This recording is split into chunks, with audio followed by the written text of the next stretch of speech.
सभी प्यारे दोस्तों को हमारा नमस्कार। एरोमा केमिस्ट्री क्लासेस के इस चैनल केमिस्ट्री का मास्टर, जहां पर हम लोग डिस्कशन करने जा रहे हैं एडवांस पीजीटी के एमसीक्यूज, जो बहुत ही बेहतरीन एमसीक्यूज हैं और ये आपके एग्जामिनेशन में बहुत ही मदद करेंगे। तो एरोमा केमिस्ट्री क्लासेस पर लगातार क्लासेस चल रही हैं और ये क्लासेस आपको 100% सफलता जरूर देंगी। बहुत ही इंपॉर्टेंट पेपर, बहुत ही इंपॉर्टेंट क्वेश्चंस जो आपके एग्जामिनेशन में बहुत मदद करने वाले हैं। तो मैं तो कहता हूं ऐसे क्वेश्चंस को हम लोग जरूर कर लिया करें, क्योंकि ये क्वेश्चन पेपर आपको बहुत ही फायदेमंद बन सकता है। बहुत ही इंपॉर्टेंट पेपर है। तो आइए शुरुआत कर लेते हैं एक एक क्वेश्चन की, जो बहुत इंपॉर्टेंट है। तो सॉल्व करने जा रहे हैं हम लोग पीजीटी के लिए स्पेशल पीजीटी एमसीक्यूज। तो आइए स्वागत करते हैं इन क्वेश्चंस का और शुरुआत करते हैं इन क्वेश्चंस को करने की। तो प्लीज एक बार इस वीडियो को अपने दोस्तों में जरूर शेयर कर दीजिएगा। चलिए, सबसे पहला क्वेश्चन हमारी स्क्रीन पर आपको दिखाई दे रहा है कि how many moles of magnesium phosphate Mg3PO4 का whole twice will contain 0.25 mole of the oxygen atom, यानी कितने ऑक्सीजन एटम इसमें होंगे। अब मैं आपसे ये कहता हूं कि ये बताइए कि इसमें है कितने मोल। अगर आप चेक कर पाते हो तो आप जान रहे हो 8 मोल ऑक्सीजन एटम है इसके अंदर। 8 मोल ऑक्सीजन एटम है इसके अंदर। ऑक्सीजन एटम कितने हैं बेटा? 8 मोल है, 8 मोल है। तो इसका मतलब है 0.2425 में कितने होंगे। तो सिंपल सी बात है कि अगर मैं विल कंटेन एट 0.25 में पूछ रहा है तो आप देखिएगा, समझने की कोशिश करिएगा। 8 मोल, अगर 8 मोल है तो 8 mole, how many moles of oxygen पूछ रहा है। तो सिंपल सी बात है कि एक मॉलिक्यूल में, यानी एक मॉलिक्यूल में पूछने की कोशिश करें तो आपका वैल्यू कितना आएगा। मैं यहां पर आपसे कहने की कोशिश ये करूंगा कि मैं Mg3PO4 का होल क्या है, ट्वाइस, ठीक है, ये बताऊं। तो 8 मोल ऑक्सीजन जो है वो 1 मोल Mg3PO4 के होल ट्वाइस में है। तो ऐसे मैं लिख दूं, कोई दिक्कत तो नहीं। तो यहां लिख देता हूं 8 मोल ऑक्सीजन प्रेजेंट है इसमें। तो 1 में कितनी हो जाएगी, 1/8 हो जाएगी। 0.25 में कितनी हो जाएगी, मल्टीप्लाई कर दीजिए। तो यानी कि ये वैल्यू आपकी आ जाएगी लगभग, ये 10⁻² डेसिमल लगा दीजिए, -2 हो गया। 25 को डिवाइड कर दो 8 से, तो 8 दूनी 16, 2.8 24, 3 पॉइंट समथिंग वैल्यू आएगी। तो यानी कि 3 पॉइंट समथिंग जो भी आ रही हो इंटू 10⁻²। तो यहां पर आगे हमने इसलिए नहीं कैलकुलेट की क्योंकि ए की वैल्यू यहां 3 वाली दे रखी है। बहुत ही इंपॉर्टेंट क्वेश्चन है ऐसा क्वेश्चन, ये मोल कंसेप्ट से जुड़ा हुआ क्वेश्चन है। अगर मैं कहूं तो ये मोल कंसेप्ट से जुड़ा हुआ क्वेश्चन है, ध्यान दीजिएगा, मोल कंसेप्ट से जुड़ा है। दूसरा है, ये क्वेश्चन भी बहुत आया है, ये बीपीएससी में आया था क्वेश्चन। इलेक्ट्रॉन है, अल्फा पार्टिकल है और प्रोटॉन है। इनके अगर हम लोग ये कहें कि represent the kinetic energy of the electron, ये सब काइनेटिक एनर्जी दे रखी है। तो काइनेटिक एनर्जी का फार्मूला आप जानते हो, E इज इक्वल टू क्या होता है, हाफ mv² होता है। मास पर डिपेंडेंट होती है पूरी कहानी। तो अब ये बताओ कि मास जिसका ज्यादा होगा उसकी काइनेटिक एनर्जी क्या ज्यादा हो जाएगी। तो मैं आपको ये बताने की कोशिश करूंगा, सबसे कम मास इलेक्ट्रॉन का होगा, सबसे कम मास इलेक्ट्रॉन का होगा। लेकिन क्या करना क्या है भाई, हम वेवलेंथ से इलेक्ट्रॉन की बात जब करेंगे तो यहाँ v² वाला जो फार्मूला है आप जानते हो, lambda is equal to h/m into V होता है। वेवलेंथ हम पहले कैलकुलेट करें तो यहाँ पर h/ या फार्मूला तोड़ दें, हाफ कर दें mv², v² की जगह वैल्यू डाल दें v की। तो ये v की जगह जब वैल्यू डालेंगे तो h/m इंटू लैम्डा का स्क्वायर आ जाएगा, और लैम्डा का स्क्वायर मतलब मास रेसिप्रोकल में चला जाएगा। तो यानी काइनेटिक एनर्जी इलेक्ट्रॉन की सबसे ज्यादा होगी, उससे कम प्रोटॉन की, उससे कम अल्फा पार्टिकल, क्योंकि मास इनवर्सली प्रोपोर्शनल हो गया काइनेटिक एनर्जी के। तो आंसर फिर यहां पर कौन सा बना, आंसर फिर हमारा बन जाता है ये वाला, काइनेटिक एनर्जी इलेक्ट्रॉन की उससे ज्यादा, एंड सो ऑन, ऐसे चलती रहेगी। तो बहुत ही इंपॉर्टेंट बन जा रहा है, बहुत ही इंपॉर्टेंट बन जा रहा है। ये चीजें आपको ध्यान देनी पड़ेंगी, ऐसे क्वेश्चंस पर विशेष ध्यान देना पड़ेगा। The set of the quantum number for the 19th electron chromium का देखना है। तो क्रोमियम का 19th का मतलब हुआ कि हम क्रोमियम का 19th का मतलब ये हो गया कि 4s1 वाली कंडीशन आ जाएगी। 4s1 एंड देन 3d आता है, 3d हो गया आपका 19th 18 हो जाता है आर्गन का, हाँ 4s1 हो जाएगा और 3d 5 हो जाएगा। तो 4s1 वाले की कंडीशन अगर देखें तो n की वैल्यू 4 यानी बी ऑप्शन यहाँ पर हमें बिल्कुल राइट ऑप्शन मिलेगा। और बी ऑप्शन में यानी एस है ना, बी नहीं मिलेगा, ए मिलेगा, क्योंकि यहाँ पर एल की वैल्यू 0 है, तो यहाँ ए वाला ऑप्शन हमें दिखाई दे गया है। तो यहाँ ए वाले ऑप्शन को हम लोग सेट कर लेते हैं। बहुत ही important question, very very important. Atom A possesses the higher values of packing fraction than atom B. The relative stabilities of the A and B are the relative stabilities of the B and R।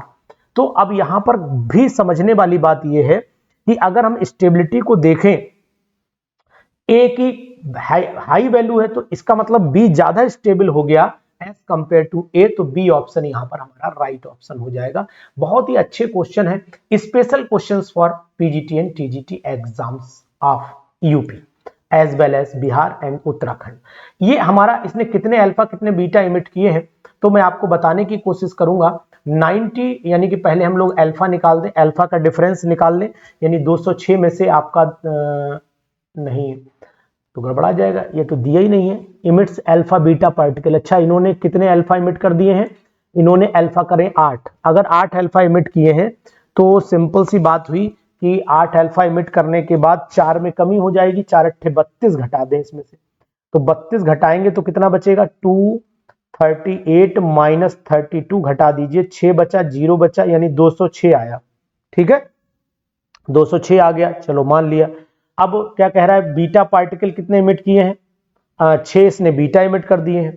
तो अब हम लोग 6 beta emit करवा लेते हैं, तो आप ये समझो कि प्रोटॉन तो हमें पता करने पड़ेंगे कितना इमिट होगा। मास नंबर में 1 यूनिट की कमी होती है, और 1 यूनिट की कमी का मतलब हुआ कि जब ये अल्फा 8 इमिट करेगा तो 206 ऊपर हो जाएगा, और 4 2 की कमी नीचे हो जाएगी, 2 अट्ठे 16 नीचे घट जाएंगे, और नीचे 16 घटे तो ये 76 रह जाएंगे।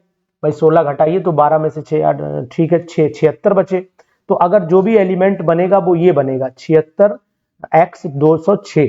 इसमें से हमने घटाए हैं बीटा कितने, 6 बीटा घटा दीजिए।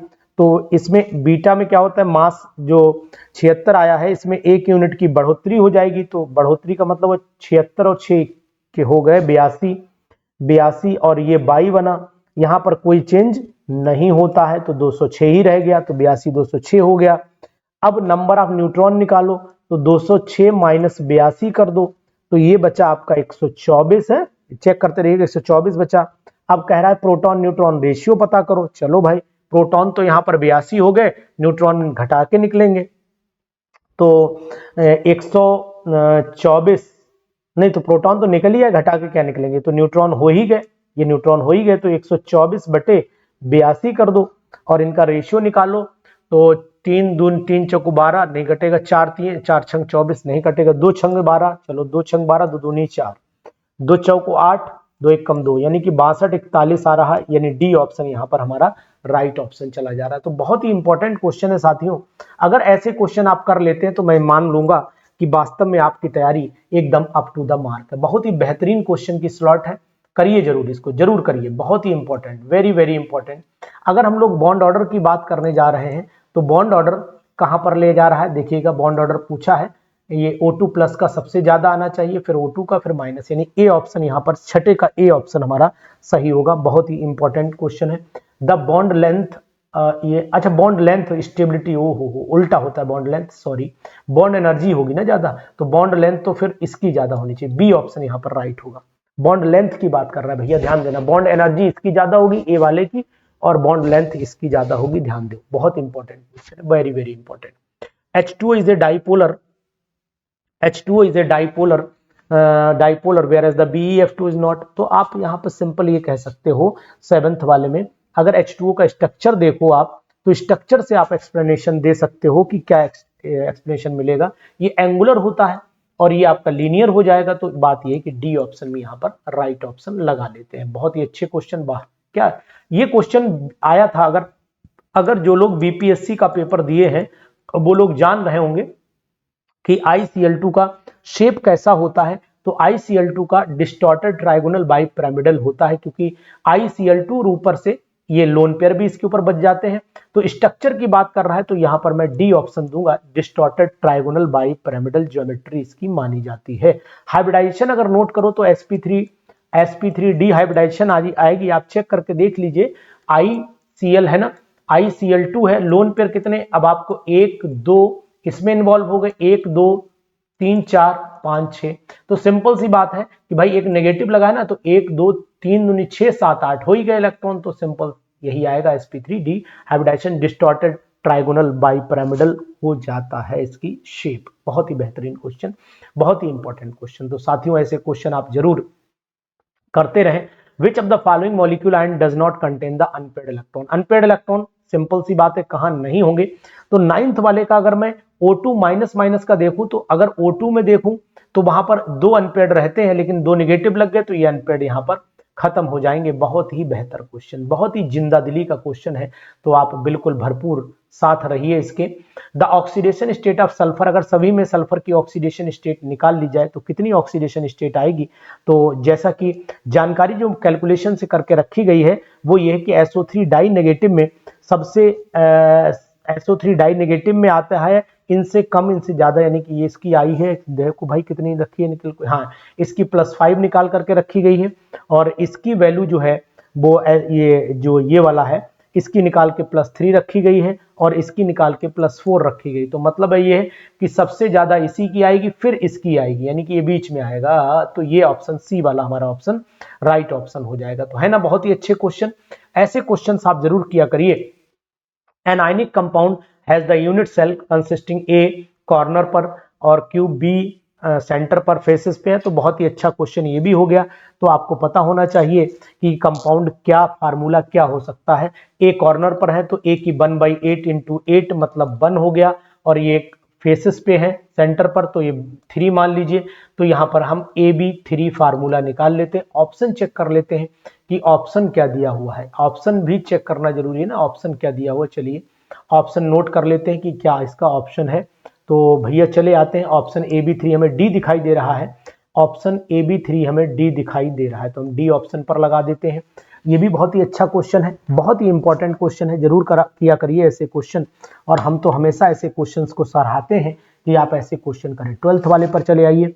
12th वाला question, the vapour pressure lowering caused by the addition of the 100 gram of the sucrose to 1000 gram of the water if the vapour pressure of pure water, इतना दिया हुआ है। तो यहाँ से नंबर ऑफ मोल्स आपको निकालने पड़ेंगे, दोनों का मोल फ्रैक्शन आपको निकालना पड़ेगा, जो हम आपको बताते हैं कैसे आप निकालेंगे। तो देखिए नंबर ऑफ मोल 100 था ना, तो n इज इक्वल टू 100 हो गया, और चीनी का जो वेट है वो 342 होता है, डिवाइड कर दीजिए तो लगभग 0.3 के आसपास आता है, तो 0.3 हम इसको मान लेते हैं। कैलकुलेट दूसरा करते हैं, 1000 ग्राम ऑफ वाटर दिया है, ये 18 है, तो दुनिया जानती 55.5, ये तो रटा हुआ रहता है सबको, ठीक है। और वेपर प्रेशर प्योर वाटर का दिया है, कितना दिया वेपर प्रेशर देख लो जरा यार, 23.8 दिया हुआ। चलिए 23.8 पर चल ले आते हैं, तो 23.8 वेपर प्रेशर ऑफ प्योर दिया हुआ है ना, तो P नॉट 23.8 हो गया। फार्मूला आपको पता है, डेल्टा P निकाल दो चाहे पहले, delta P upon P not is equal to आपका N upon N plus capital N हो जाता है। ये हो गया 0.3 ऊपर रखिए, और यहाँ 0.3 प्लस 55.5 कर लीजिए, जोड़ लीजिए, तो delta P upon P not की जो वैल्यू है वो आ जाएगी आपकी, डायरेक्ट रख देते 0.3 हो गया, इनटू में ले आइए, वेपर प्रेशर इधर ले आएंगे, चलो वेपर प्रेशर डायरेक्ट इधर ही ले आओ, हटाओ झंझट खत्म करो, एक ही स्टेप गायब कर देते हैं। 23.5 हो गया, सॉरी 23.8 था, 23.8 कर लीजिए, और यहाँ 0.3 प्लस कर दीजिए 55.5 कर दीजिए। ये कैलकुलेशन के बाद ये और काट नहीं सकते, सॉरी 0.3 प्लस इंटू 23.5 हो गया, इसमें जोड़ दो 5 3 8 तो 55.8 हो गया, और ये 3 पंजे 15, 3 3 9, 3 2 6, लगभग 0.1 के आसपास आंसर आना चाहिए, और 0.1 के पास आसपास है। तो कैलकुलेशन क्या कह रही, पहले ये देखें कोई आंसर वेरिएशन तो नहीं है, नहीं तो कैलकुलेटर से करेंगे भाई इतनी कैलकुलेशन, सब तो 0.1 ही में दिया, 0.1 में नहीं, 0.1 में ये भी है ये भी है, अब तो आप समस्या हो गई, पूरा कैलकुलेट करना पड़ेगा। तो 1 मिनट रुक जाइए, मैं कैलकुलेटर से किए दे रहा हूँ। ये हो गया, ये आया 0.12499, ठीक है 0.12499 है, तो 0.125 मान लेते हैं, यानी बी ऑप्शन हम यहाँ पर राइट ऑप्शन लगा लेते हैं, है ना। अच्छा क्वेश्चन है, इंपॉर्टेंट क्वेश्चन है, तो कर लीजिए ऐसे question. Mark out the wrong, तो इसमें रॉन्ग कौन सा, बहुत ही बेहतरीन क्वेश्चन है किसके लिए, पीजीटी एग्जाम्स के लिए। तो पीजीटी एग्जाम्स का बेहतर क्वेश्चन अगर आप करना चाहते हैं इसे जरूर करिए। तो इसमें आप जानिए कि बॉयल्स का जो टीबी है, ये TB is equal to A upon R B होता है, ये गलत लिखा, उल्टा लिखा हुआ है, तो यही हमारा रॉन्ग स्टेटमेंट और यही हमारा आंसर है, यही हमारा आंसर है। चलिए आगे बढ़ लेते हैं। The enthalpy of dissociation BaCl2 dot इतना सबका दे रखा है। एंथैल्पी ऑफ वेपोराइजेशन, हाइड्रेशन निकालनी है, तो वाटर को हटा दीजिए, और वाटर को हटाने का मतलब है कि ये दोनों वैल्यूज हैं, इन वैल्यूज पर आपको मेहनत करनी पड़ेगी। चलिए आप इस क्वेश्चन को आप हमें भेजिएगा, इसके आंसर का हम इंतजार करेंगे कि आखिरकार आंसर इसका क्या आता है। बहुत ही इंपॉर्टेंट क्वेश्चन है, पहले दोनों की वैल्यूज को लिख लीजिएगा, फिर दोनों इक्वेशन को कंपेयर करिएगा, एक में से एक को घटाना पड़ेगा और कुछ नहीं करना है, और जब आप घटाएंगे तो ऑटोमेटिकली आंसर आपका एडिशन में चला जाएगा, यानी 20.6 और यहाँ आ जाएगा 8.8। चलिए मैं ही लगा, 8 से 14 के 4 हो गया, यहाँ से लगा 1 हो गया, यहाँ 9 हो गया, यहाँ पर 294, यानी कि ये वैल्यू जो आंसर आ रहा है वो साफ सुथरा दिखाया जाए 29 पॉइंट। चलिए अब आप मत करिएगा, दोनों को क्या करना, घटाना था, हमने वैल्यू को घटा दिया, और घटाएंगे तो जोड़ना पड़ेगी क्योंकि माइनस में वैल्यूज दे रखी है। 15 वाले पे आइए, the occurrence of the reaction is impossible, कहाँ की कौन सी रिएक्शन इम्पॉसिबल हो जाएगी, तो अगर दोनों वैल्यू पॉजिटिव हो गई तो अपोज नहीं, दोनों वैल्यू पॉजिटिव अपोज नहीं कर पाएंगी, डेल्टा एच पॉजिटिव होना चाहिए और ये नेगेटिव, क्योंकि delta G is equal to delta H minus T delta S होता है, और ये वैल्यू नेगेटिव, तो ये आंसर पॉजिटिव हो जाएगा, तो डी ऑप्शन हमारा यहाँ पर राइट ऑप्शन हो जाएगा, यानी कि डेल्टा एच जो है वो पॉजिटिव हो, डेल्टा एस जो है वो नेगेटिव हो, तभी अपोज करेंगे, उससे पहले ये अपोज नहीं करेंगी, तो ये हमें ध्यान रखना पड़ेगा। इसके बाद क्वेश्चन नेक्स्ट पर चले आइए, ये भी बहुत ही बेहतरीन क्वेश्चन है, बहुत ही बेहतरीन क्वेश्चन है। अमोनिया टूटी है, केपी की यूनिट निकालनी है, कुछ नहीं करना है, तो आप केपी इज इक्वल टू हो जाएगा H2 की पावर 3, ये P हो गया, इंटू N2 PN2 हो गया, और यहाँ पर आपका P अमोनिया की पावर 3 हो जाती है। एटमॉस्फेयर में सभी रखनी है, तो ये और ये अमोनिया की पावर 2 है, सॉरी ये 2 है, तो यहाँ से आप ये 2 कैंसिल कर दो, तो स्क्वायर में आ जाना चाहिए, एटमॉस्फेयर स्क्वायर में आएगा, तो स्क्वायर वाला डी ऑप्शन हमारा राइट ऑप्शन हो जाता है ना। बढ़िया क्वेश्चन। इसके बाद ऑन एडिशन ऑफ AlCl3, अगर वाटर में AlCl3 ऐड कर लेते हैं तो 17वां जो क्वेश्चन है ये भी बहुत अच्छा है, बहुत अच्छा। अगर AlCl3 वाटर में ऐड करेंगे तो डिसोसिएशन पानी का बढ़ जाना चाहिए, क्योंकि आयंस का फॉर्मेशन हो जाएगा, रिएक्शन फॉरवर्ड डायरेक्शन में चलने लगेगी, तो आयनेशन ऑफ द वाटर जो है वो इंक्रीज कर जाता है, तो ए ऑप्शन यहाँ पर राइट ऑप्शन होगा। ठीक है, 18 वाला क्वेश्चन अभी लीव करेंगे, कैलकुलेशन करनी है इसमें, लेकिन कैलकुलेशन करना भी अच्छी बात है। चलो, the pKb values of the ammonium hydroxide NH4OH की पीकेबी वैल्यू याद रखिएगा, और treated vessel the pH value of solution point where the half of the ammonium hydroxide will have been neutralized will be। ठीक है, चलिए कोशिश कर लेते हैं। देखो, जब हम NH4OH जो है वो न्यूट्रलाइज कर रहा है, the pKb value of the ammonium hydroxide the NH4 solution of ammonium hydroxide titrated with HCl, the pH of the solution of point where the half of the ammonium अच्छा आधी ammonium hydroxide जो है वो neutralise हो जाए। चलिए कोशिश कर लेते हैं, अगर सफलता मिलती तो ठीक है, देखते हैं। यानी कि अगर हम देखें तो POH इज इक्वल टू हो जाएगा पीकेबी की वैल्यू आपको पता ही होना चाहिए। चलिए पीकेबी हो गया, और यहाँ पर लॉग सॉल्ट अपॉन एसिड होता है, हेंडरसन हेसलवॉक इक्वेशन आपको पता है, सॉल्ट अपॉन एसिड हो जाता है, सॉल्ट अपॉन एसिड नहीं सॉरी बेस हो जाएगा, और बेस में जब वैल्यूज पुट करेंगे ना, तो अब आपको पता होना चाहिए पीकेबी की वैल्यू 4.75 दे रखी है, तो POH कितनी हो जाएगी वो भी पता लग जाएगी। चलिए वो वैल्यू रखी जाती है, तो यहाँ पर मैं आपसे कहूँ कि POH जो है ये वैल्यू दोनों सेम है, ये सेम हो गई तो न्यूट्रलाइज 0, और log 1 हो गया, log 1 की वैल्यू 0, तो इसका मतलब तो ये वही हो गया, तो POH आएगा, इसका कितना आ जाएगा, इसका POH जी, क्योंकि ये सेम हो जाएगा, सॉल्ट की कंसंट्रेशन दोनों का न्यूट्रलाइज बराबर कर दे रहा है ना, तो ये बेस की कंसंट्रेशन दोनों इक्वल हो गए, जब इक्वल हो तो 1 हुई, log 1 की वैल्यू 0 हो जाती है, तो ये वैल्यू पीकेबी के बराबर आ गई। ये है आपकी कितनी थी, 75 थी, तो यानी 14 में से घटाना पड़ेगा, 14 माइनस 4.75, तो ये बचेगी आपकी, क्योंकि 10 हुआ, 10 में 9.25 और 75, हाँ ठीक, तो 9.25 वैल्यू आनी चाहिए। देख लेते हैं आंसर क्या दिया हुआ। चलिए आंसर भी इसी सीरीज में दिया होगा, मिला लेते हैं।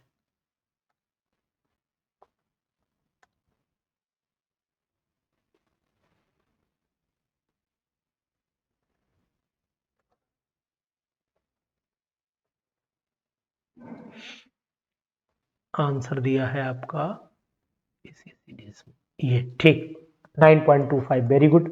Unit of the specific reaction rate for the second order, second order की यूनिट निकालनी है तो आपको दिमाग नहीं लगाना है। आपको बताया था हमने फार्मूला मोल, मोल, ठीक है, मोल की power 1 minus N, 1 minus X N और सेकेंड इनवर्स, तो सेकेंड इनवर्स तो आना ही आना है, बिल्कुल डेफिनेट है।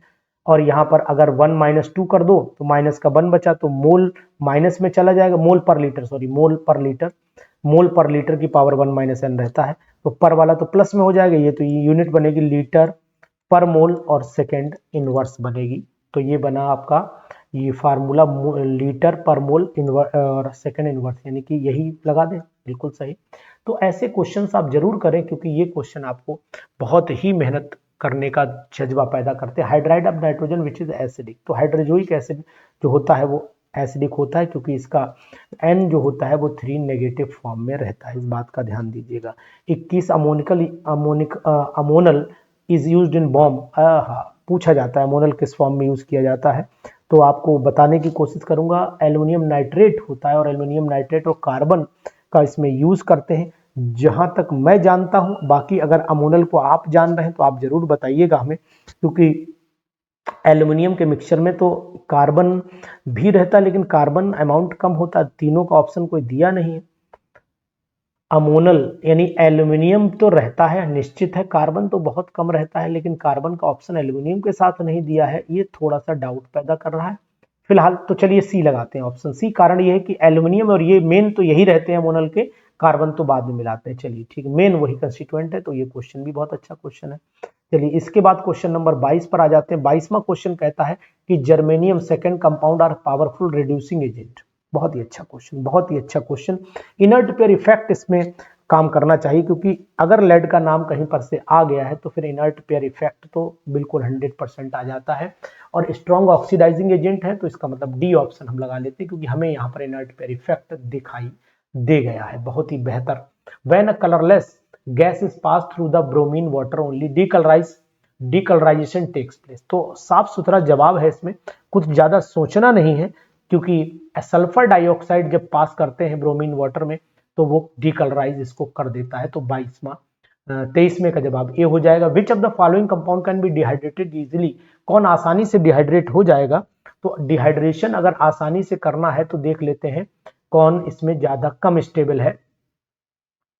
कौन इसमें कम स्टेबल है, दिमाग लगाइए। ये कार्बोकैटायन सबसे ज्यादा स्टेबल, कम स्टेबल का मतलब है कार्बोकैटायन जल्दी बनेगा, तो कार्बोकैटायन 3 डिग्री वाला ये बनेगा, तो यहाँ पर ये 3 डिग्री वाला है। तो ऑप्शन 24 का फिर आंसर नंबर में सी पर चले जाऊं, सी पर चले जाऊं, यही बेहतरीन तरीका होगा इसका निकालने का। क्योंकि अगर हम देखते हैं decreasing order of the dehydration को अगर देखते हैं तो 3 डिग्री, 2 डिग्री और 1 डिग्री डिक्रीजिंग ऑर्डर है ना डिहाइड्रेशन का, तो फिर ऑप्शन हमारा यहाँ पर सी बहुत ही बेहतर एग्जाम्पल माना जाएगा। तो ऐसे क्वेश्चंस अगर आपको करने हैं तो हमारे साथ बने रहिए। Orthomethoxy bromobenzene is treated with soda lime, बहुत ही बेहतरीन क्वेश्चन, ये भी यहीं पर कर देते हैं। ये ऑर्थोमिथॉक्सी ब्रोमोबेंजीन है ना, तो यहाँ पर ऑर्थोमिथॉक्सी हो गया, एनिसोल जिसे बोलते हैं, ये ब्रोमीन हो गया। इसको अगर हम लोग NaNH2 के साथ में ट्रीटमेंट दे दें और HBr इसमें मिला देते हैं तो हमारा बन जाता है मिथॉक्सी बेंजीन बन जाता है। इस कंपाउंड का नाम है मिथॉक्सी बेंजीन। और मिथॉक्सी बेंजीन को अगर अमोनिया से ट्रीट कर दें तो आपको याद होगा ये रिएक्शन बहुत फेमस रिएक्शन बन जाती है, मेटा पोजीशन पर ले जाएगा ये, क्योंकि ये न्यूक्लियोफाइल नहीं है और ये इलेक्ट्रोफाइल नहीं है, न्यूक्लियोफाइल है। तो इसीलिए पूछा भी गया है क्वेश्चन, बहुत ही बेहतर क्वेश्चन। तो हम यहाँ पर ऑप्शन देख लें, 25 वाले के ऑप्शन क्या दिए हुए हैं वो आपको बताने की कोशिश करूंगा।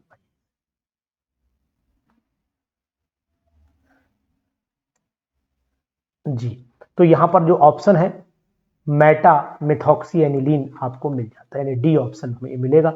बहुत ही important question, very very important for PGT examination. तो आपको ये 25 क्वेश्चन का स्लॉट मैंने दिया इस बार, आगे भी और भी दूंगा, लेकिन अगर आपको ज्वाइन करना है महासंग्राम बैच तो मुझे लगता है बहुत ही आपके लिए फायदेमंद रहेगा। तो क्वेश्चन कैसे लगे कमेंट जरूर करिए और केमिस्ट्री का मास्टर का चैनल सब्सक्राइब जरूर कर लीजिए क्योंकि यहाँ पर हम देने वाले हैं बहुत बड़ा अपडेट। Thank you.